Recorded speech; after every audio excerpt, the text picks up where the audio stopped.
Ūdens vispār negrib turēties uz virsmas, momentāli visu novido nost, un tieši tas pats ir arī ar netīrumiem. Daudz rudenī grib likt keramiku, kas kopā ar dziļo pūvēšanu var izmaksāt pat 850 eiro.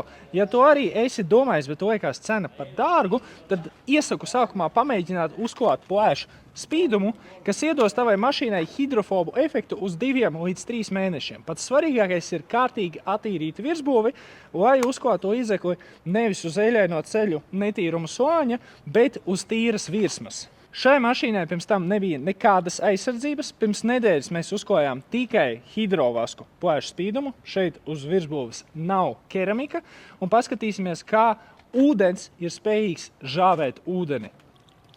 Ūdens vispār negrib turēties uz virsmas, momentāli visu novido nost, un tieši tas pats ir arī ar netīrumiem. Protams, ar laiku mašīna aizaugs ar netīrumiem, bet tas notiks daudz lēnāk, tāpēc, ka virsma ir slidena un pie viņas mazāk kaut kas pieķeras klāt.